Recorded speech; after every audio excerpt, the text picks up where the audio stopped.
Okay, so this is basically most of what I had, minus some extra food and clothing, like extra pair of socks and stuff like that for my last trip that I just got back from. I hiked a total of, let's see, 16, 32, maybe 34 miles in all, going across and up the side of a mountain, sort of. And so I'm just going to go real quick, and then I'm going to show you guys. Now, a lot of the stuff is interchangeable based on your trip. There is, I would say, no one perfect loadout for every single kind of trip, every single kind of weather situation. Your best loadout is what you is gonna be what the weather calls for, honestly. I've learned that if you can forecast the weather the best that you can, it's going to totally shape the way you actually fill out your pack and not the way you dream it to be. So, alright, let's start in the back here.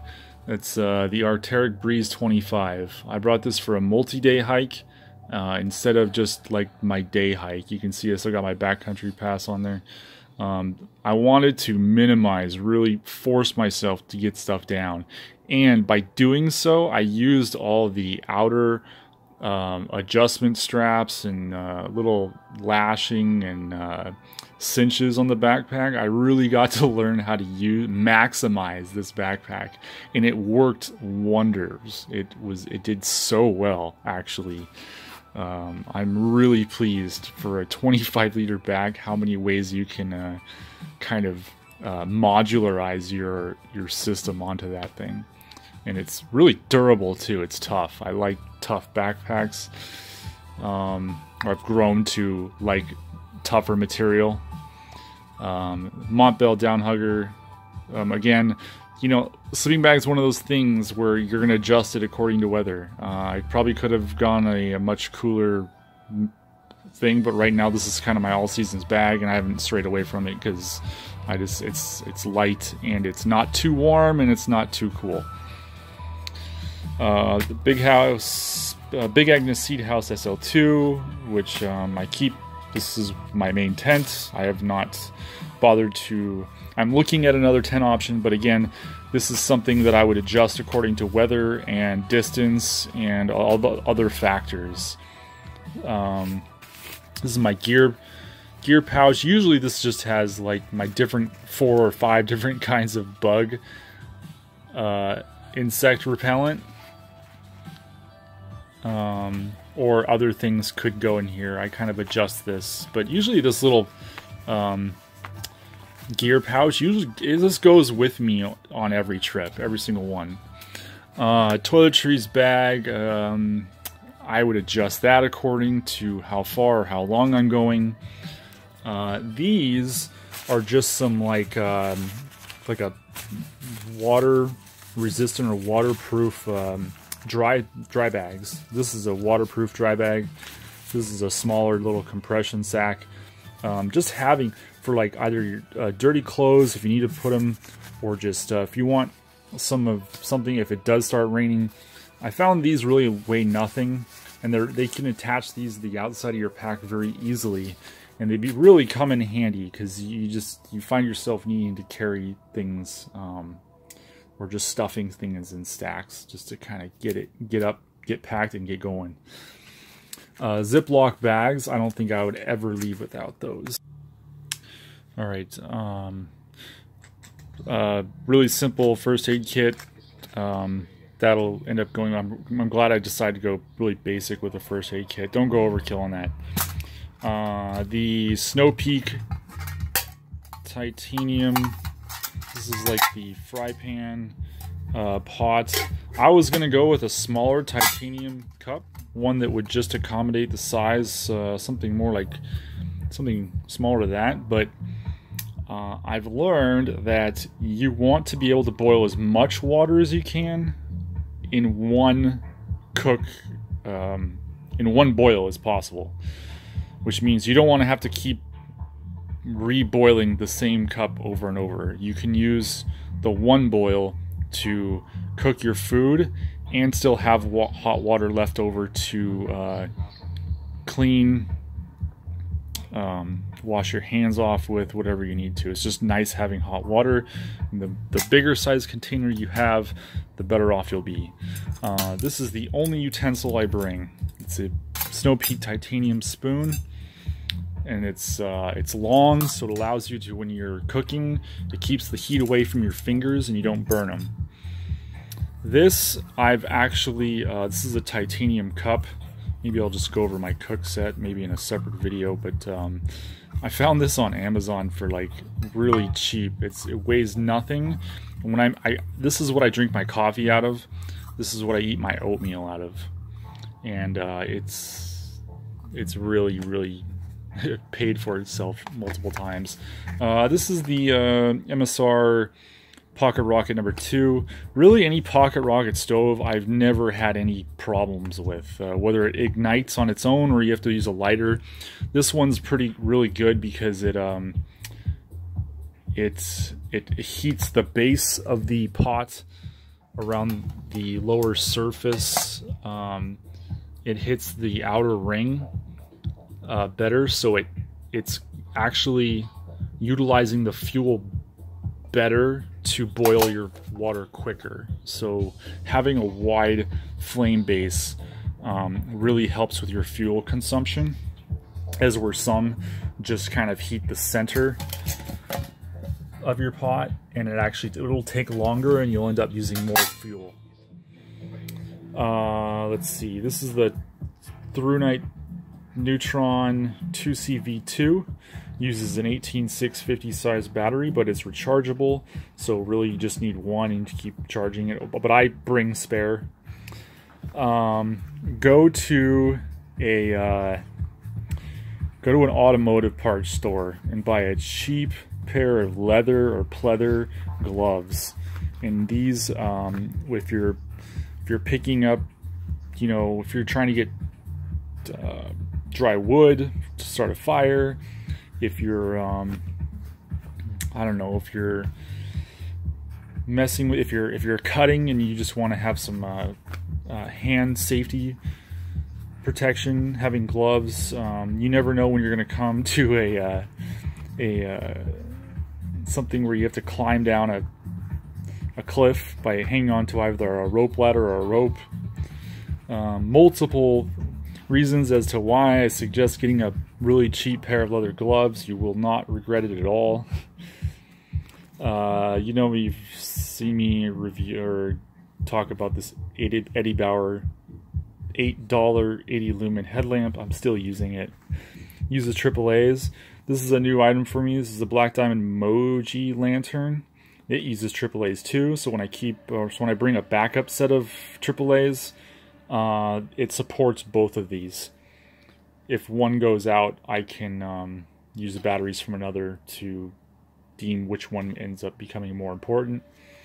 This is the Sea to Summit Wilderness Citronella Wash. I really have switched to using this as opposed to like hand sanitizer. Hand sanitizer kind of leaves a really kind of sticky film afterwards. And hand sanitizer is good, but this is, you can use this for everything. You can use this to clean your dishes. You can wash your hair, your hands with this stuff, and it also keeps the bugs away. So having a multi-purpose wash, I think, is best. This is a new item for me, but I've tried this 2 times now, both car camping and backpacking.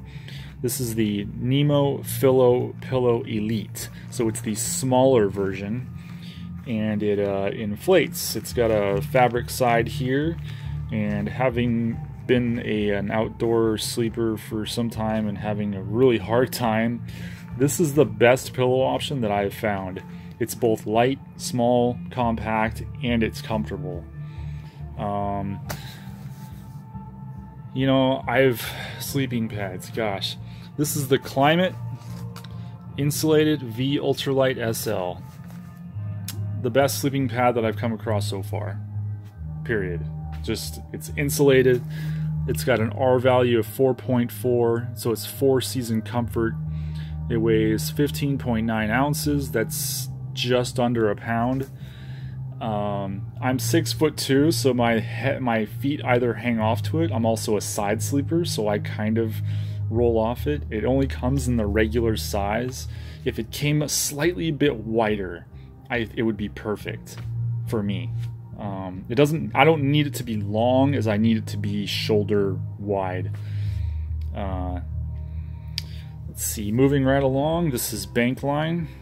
You can use paracord if you want, but I find the finer, thinner. This is not as strong as paracord, but I find it easier to work with when I'm hanging a ridge line or a clothesline, whatever it is that you need cordage for.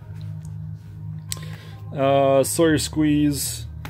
You know, I made a video about the Life Straw versus the Sawyer Squeeze and saying how I prefer the Life Straw.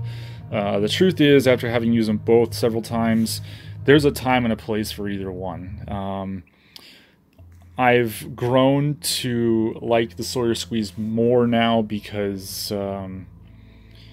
as long as you're using it on your own. The reason I didn't like it before is because I was sharing it with a party of people as opposed to just having it as a solo system.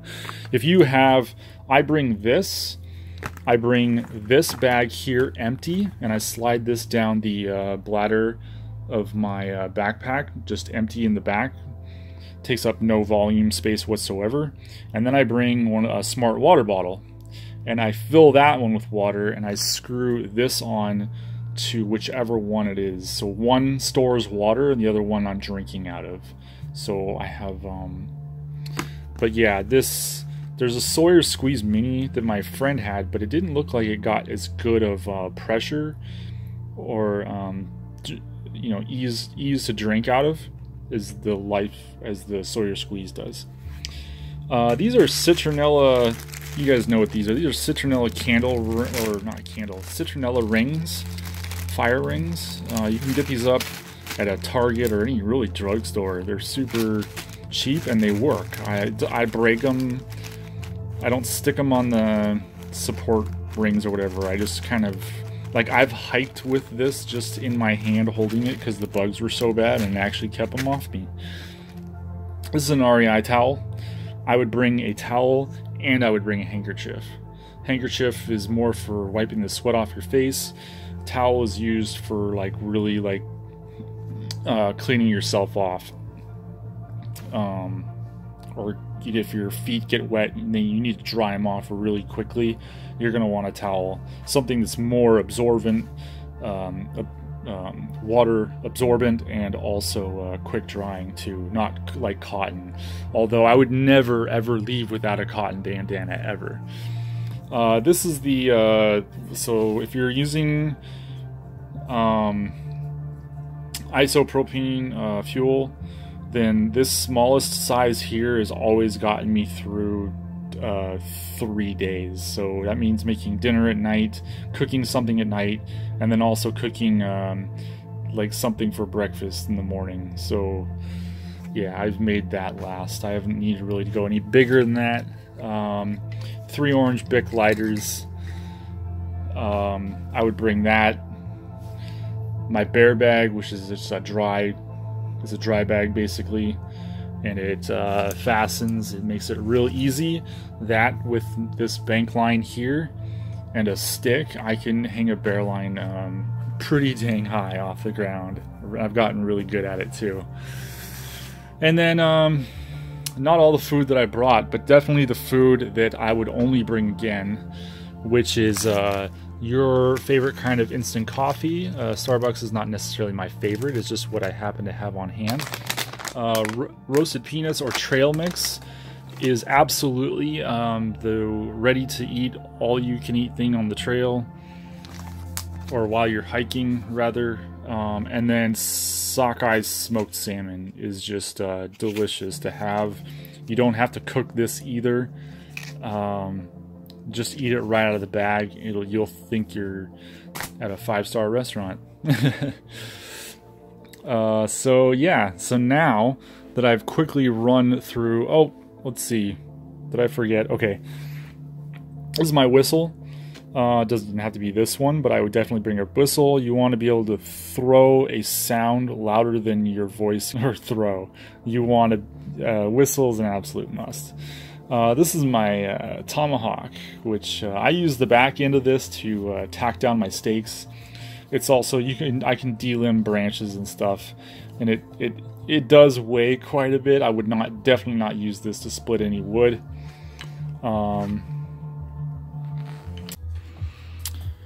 Alright, thank you for watching another video. I like testing out these products, and I like seeing what lasts and what's actually worth the, high price that they make us pay for this stuff. Anyways, be safe, have fun, and I look forward to posting another one soon. Bye.